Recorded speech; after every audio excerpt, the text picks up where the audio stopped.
circumstances surrounding that, and because we've heard from everything else but you, so we'd like you to talk about that and tell us about the circumstances and just give your explanation. So you've heard a lot from the Chicago Tribune.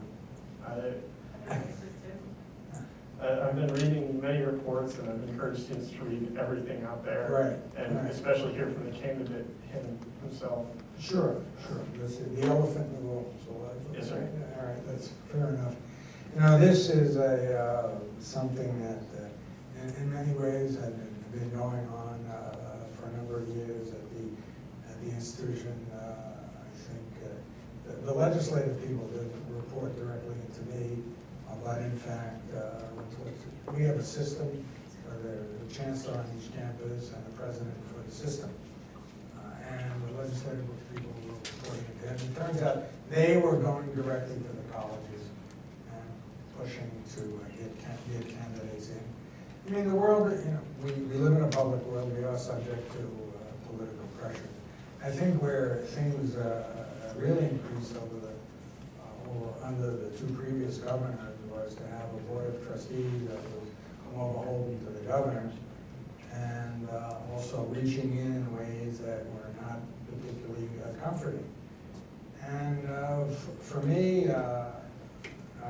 here I am, you know, running a $1.5 billion institution with 42,000 students, with 12,000 faculty, staff.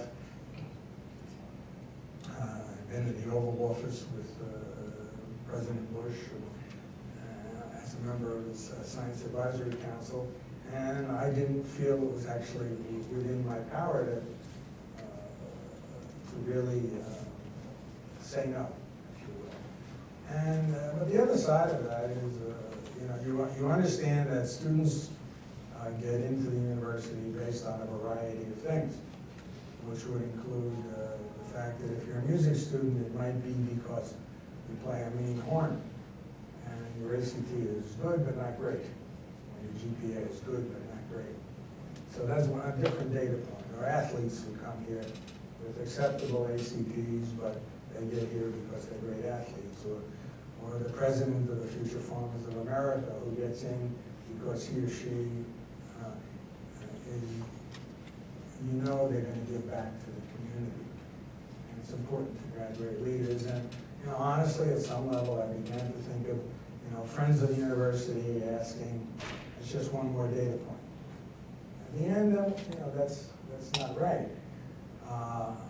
But the other side of it is, frankly, when you've got a president who's ferreting requests, including about his niece, and you've got the chair of the board of trustees who's ferreting requests and saying you have to do things. It's part of a culture, and you know, I feel that I got caught up in the culture,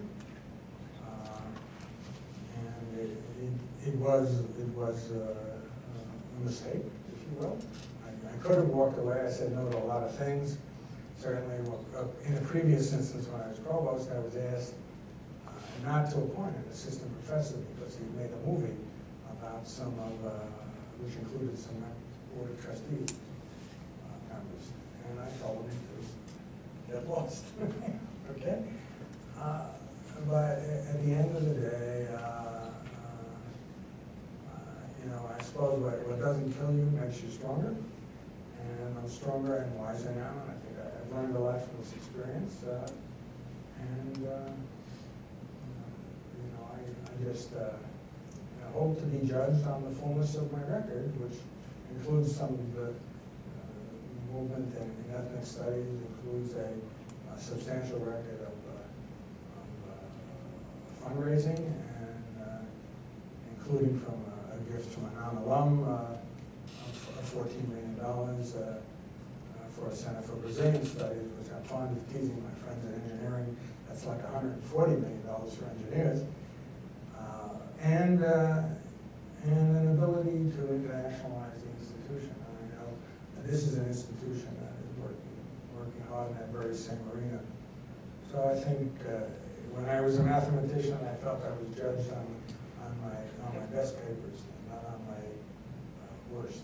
Okay, so you know, as you know, I have spoken openly and candidly about my role. I think that's not been the case enough for individuals, but I've also resisted pointing fingers at people, and I'm going to stick to that. You know, the past 5 months haven't been a lot of fun, but if I look back on the past 11 years, I would say there's a substantial record, lots of changes in the positive, and I would say at some level, somebody wrote this to me, you know, before I came to campus, it was enough to think of the University of Illinois as being among the very, very best in the Big Ten. And that wasn't true for, say, individual disciplines, which always thought of themselves internationally. Now the university thinks of itself as a national and international one, with aspirations to be the best among that group. So I feel, you know, as I say, this is it's a bad 5 months publicly, and some mistakes made. Yeah, we had a question from the. Oh, I'm sorry. Good afternoon. I was just wondering, going back to what you were saying, how can we trust that you will not make the same mistake again? What actions are you planning on taking in order for the student body and the community to gain their confidence in you, Sure. to be able to stand up when you feel that you should say no? Well, one is, I should say one thing, that no students were turned away because of those that we had created additional capacity. But having said that, we created a firewall at Illinois, and I think something like that, in fact, is necessary. Basically, the firewall says third parties can't call. Those only this individual student or the parent can call, and they don't call anybody but the admissions office. So I think that's a way to operate. And as I said, you know, I feel the experience has made me wiser. So that in fact, you know, this is you learn. It's an educational moment, if you will. But if I look back upon where I did say no, these were cases where I didn't say no, but in many cases just in response to direct orders, and you know, maybe the answer is you just walk away. Does that answer your question? Yes, thank you. Sorry. You brought up a good point, your ability to say no, but I'm wondering, when caught up with the resistance with the university, let's say for an organization like mine, a program that's there for the NMSU students, all students, gay or straight, and if you get pressured by the university not to fund us, would you have the ability to stand up in our... Okay, so I'm going to give you an answer. I'm going to try and protect some people, okay? But we, most of the organizations, whether it's the African American organization or the LGBT, have graduation events. Okay, so acknowledging those who are graduating and who are members of that community. And I did get pressure about that event. And basically I wrote back saying, get lost. So this came from a number of people who were influential over the university. And you know, I just told them to, excuse me, bug off.